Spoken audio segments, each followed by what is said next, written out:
Good evening, everybody. Day 38 of the 75-day challenge.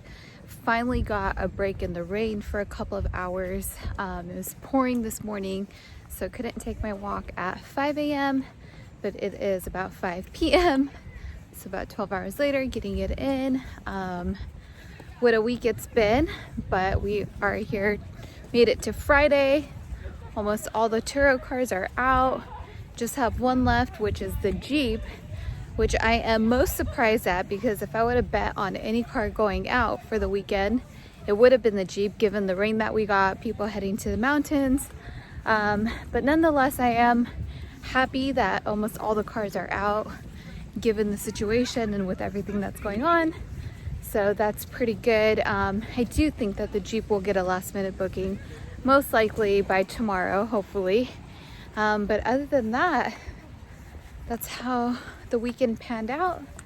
And I'm gonna wrap up my walk, get my workout in, and finally get day 38 up and going.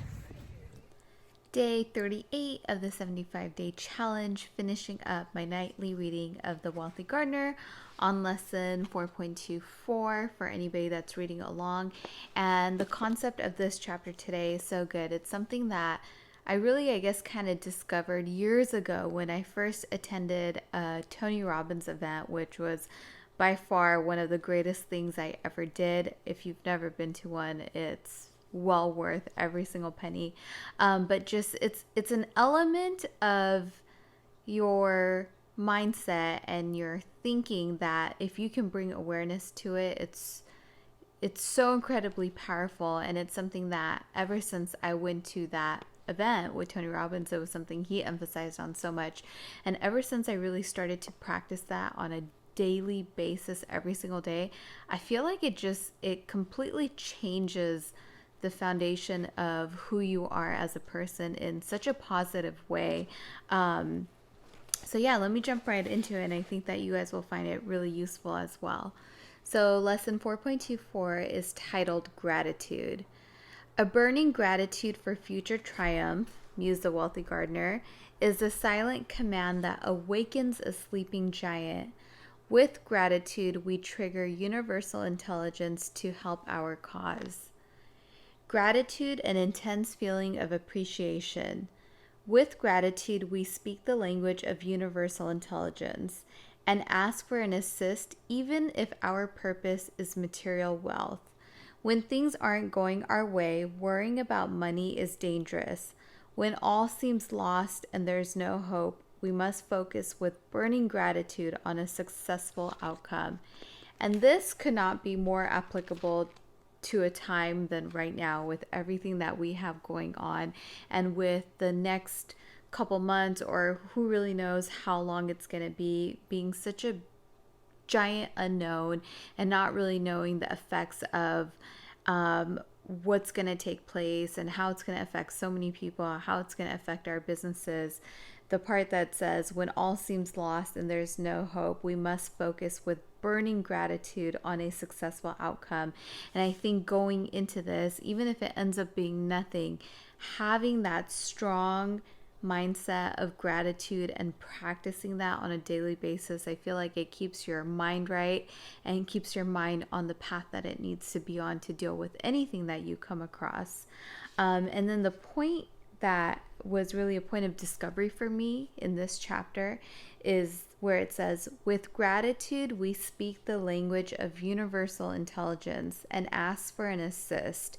And I never ever really thought about how that feeling of gratitude and practicing gratitude on a daily basis and thinking about what you're so grateful for and really embodying it and feeling it every single day, that it is linked to sort of this universal intelligence, this force that exists beyond us.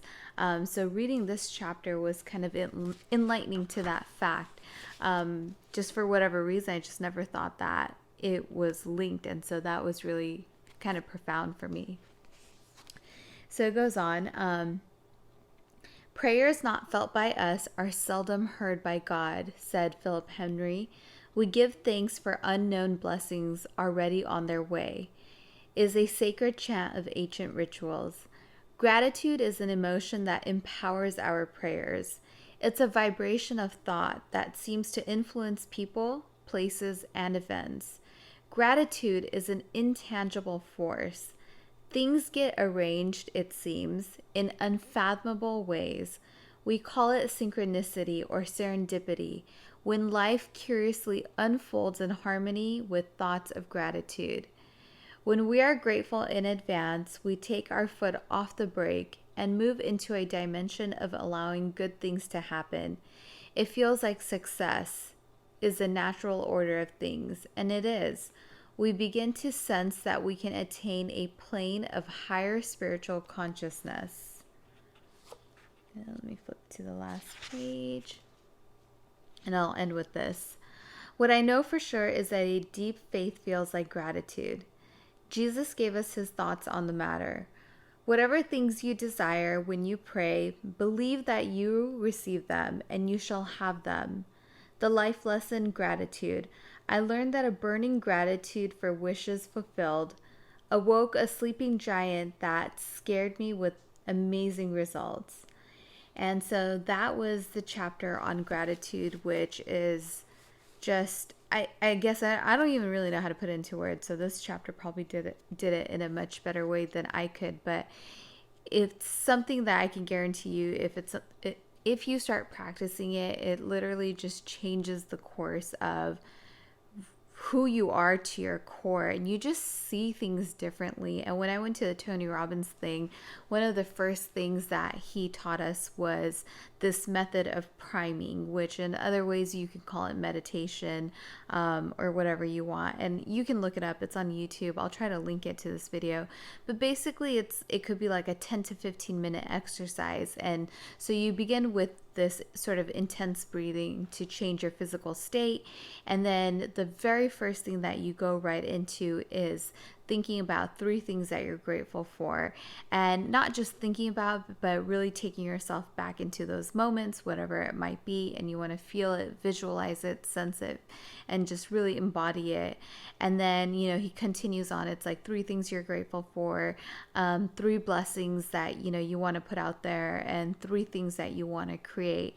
And it's one of the greatest things I ever learned, and ever since I learned it, it's become something that I practice on a daily basis, and it's become such a habit for me. It's like the minute I wake up, the very first thing that goes through my mind is like what I'm grateful for. I'm grateful to be alive, I'm healthy, I'm here, I'm awake, I'm physically capable, and I'm ready to go. So once you get into that mindset, it just totally changes the way that you perceive things, the way that you approach things, and it's a really cool feeling that I can't really adequately describe, but it's something that you have to experience. And on that note, that is it for day 38. Once again, if you're wondering what I'm reading or what this challenge is, I have links in my description down below. This is The Wealthy Gardener by John Sferic, which is an amazing book. As many of you have mentioned in the comments section, it's definitely a must read, a must have. And the 75-day challenge is really amazing. The creator of it, Andy Frisella, is actually partaking in it right now. I think he started a couple of days ago, so he himself is doing it all over again. So follow him on Instagram, because he is always sharing some really amazing content about it, and it is just a mental toughness challenge which really shapes your mindset in such a positive way. So I can't recommend it enough. And on that note, that is it for today. Good night, take care, bye guys.